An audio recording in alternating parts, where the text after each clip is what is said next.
BOD까지 설명을 드렸고, 그 다음에 또 하나의 유기물을 간접적으로 표현하는 방법 중에 하나가 COD거든요. 화학적 산소 요구량이라고 하는 59페이지 하단에 보시면 Chemical Oxygen Demand라고 해서 화학적 산소 요구량, COD에 대한 것도 제가 간단하게 정리를 하고, 그 다음에 교재를 통해서 오늘 COD가 조금 BOD에 비해서 조금 더 길거든요. 그래서 다는 할 수는 없을 것 같고, 일단은 제가 할 수 있는 만큼만 COD에 대해서 정리를 해드릴게요. 근데 교재에 나와 있는 내용 중에서 그냥 간단하게 한번 정리를 하고 나면 교재에 있는 내용들은 좀 세세한 디테일한 부분이기 때문에 읽어보시면서 복습하시면 되거든요. BOD에 대한 아까 정리를 한 것처럼 COD 같은 경우에는 화학적 산소 요구량이잖아요. 화학적 산소 요구량. 그래서 정의를 보면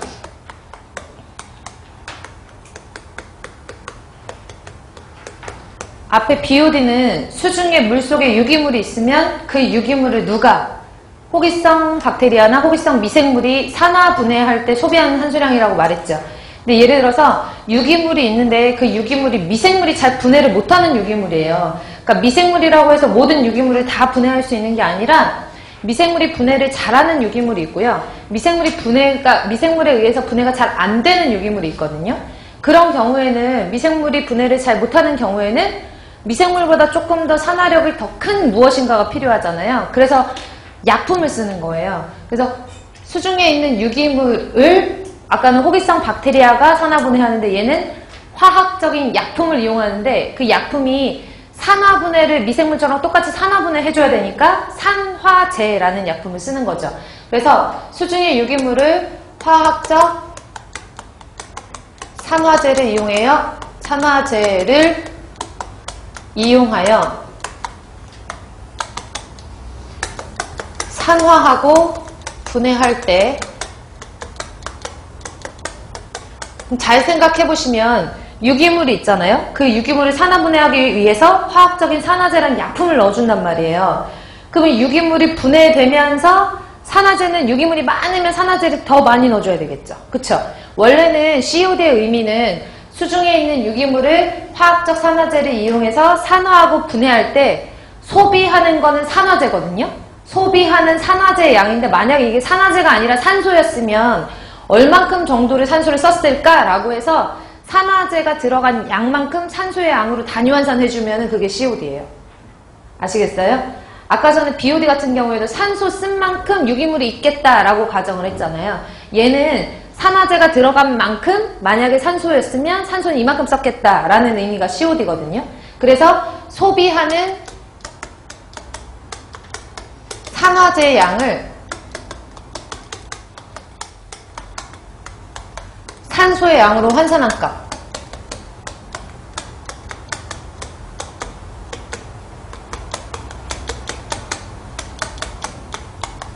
값을 COD라고 얘기를 하죠.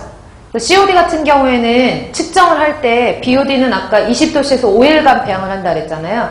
근데 COD는 기껏 측정을 해봤자 30분 중탕하는 실험 하나 있고요. 1시간 동안 중탕하는 실험 하나 있고 2시간 동안 중탕하는 실험, 2시간 동안 가열하는 실험. 그래서 실험이 3가지 종류예요. COD는 실험을 할 수 있는 방법이. 그래서 30분, 1시간, 2시간, 길어봤자 2시간이거든요.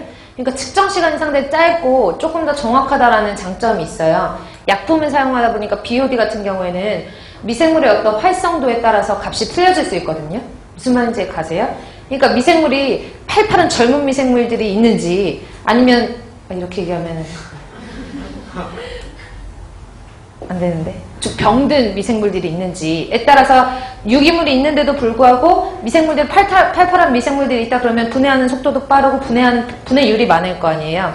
근데 뭐 병든 미생물들도 있고 갑자기 얘네가 전염병이 돌았어. 그래가지고 막 힘이 없어요. 그러면 유기물을 분해할 수 있는 비율이 줄어들 수밖에 없거든요. 근데 약품을 넣다 보면 그런 것들에 대한 미생물의 조건에 비해서는 좀 유연하잖아요. 그렇죠? 약품에 비해서 약품을 이용하다 보니까. 그래서 COD 같은 경우에는 수중에 있는 유기물을 화학적 산화제를 이용해서 산화분해를 하는데 이때 사용하는 산화제가 제가 첫 시간에 말씀드렸다시피 과망간산칼륨이라고 하는 KMNO4와 K2CR2O7이라고 하는 다이크롬산칼륨. 예전에는 중크롬산칼륨이라고 하는데 이제 공법이 다 이름이 바뀌었거든요. 그래서 동일한 용어이긴 하지만 다이크롬산칼륨이라고 알아두세요. 그래서 화학적 산화제는 KMNO4라고 하는 과망간산칼륨과 K2CR2O7이라고 하는 다이크롬산칼륨을 이용을 해서 이때 들어가는 산화분해할 때 소비하는 얘가 많이 들어가는지 얘가 많이 들어가는지에 따라서 그거의 양을 산소의 양으로 환산한 값이 COD예요.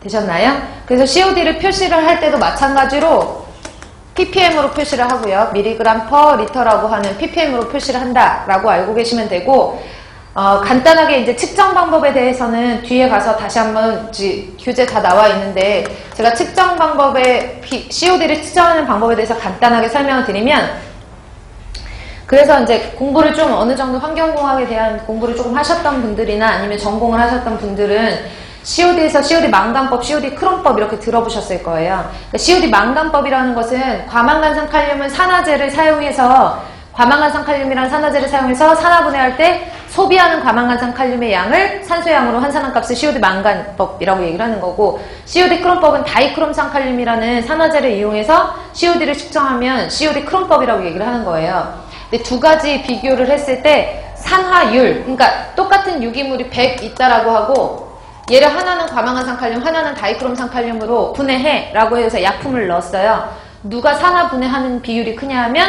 다이크롬산칼륨이에요. 다이크롬산칼륨의 산화율이 약 80% 정도가 되거든요. 그리고 여기 과망간산칼륨 같은 경우에는 약 60% 정도 산화율이 있어요. 그러니까 이거를 말을 바꾸면 다시 생각하면 같은 물이라고 하더라도 하나는 과망간산칼륨으로 실험을 하고 하나는 다이크롬산칼륨으로 실험을 했을 경우에 COD 값이 항상 누가 더 커요? 얘가 더 크다는 얘기거든요. 별다른 이변이 없는 한 일반적으로는. 이해 가시죠? 산화율의 차이에 따라서. 그래서 측정하는 방법은 크게 두 가지가 있는데 COD 망간법이라고 하는 과망간산칼륨법에 의한 COD 측정하는 방법이 있고요. 그 다음에 COD 크롬법이라고 하는 다이크롬산칼륨법에 의한 COD 측정하는 방법이 있어요. 근데 공정시험 기준에 가시면은 그 COD 망간법에도 구분을 두 가지로 줘서 산성 과망간산칼륨법, 원래 한글로 나오는데 저는 그냥 기호로 쓸게요. 산성 과망간산칼륨법이라고 하는 적정법, 얘네 다 적정법이에요. 적정하는 거 아시죠? 한 번 한 번씩 떨어뜨려서 이제 엔딩 포인트 종말점을 찾아가지고 얼마만큼 산화제가 들어가는지를 가지고 역으로 이제 계산을 하는 방법이거든요. 그래서 적정법인데 과망간산칼륨법은 시료를 산성으로 해놓고 과망간산칼륨법을 넣는 과망간산칼륨이라는 시약을 넣고 측정을 하는 산성 과망간산칼륨법이 있고요. 시료를 알칼리성으로 해놓고 과망간산칼륨이라는 산화제를 넣어서 측정을 하는 알칼리성 과망간산칼륨법이 있어요. 근데 일단은 과망간산칼륨법에는 산성, 알칼리성, 그 다음에 다이크롬산칼륨법은 하나밖에 없거든요. 근데 얘네들의 차이점은 뭐냐면 얘는 염소이온이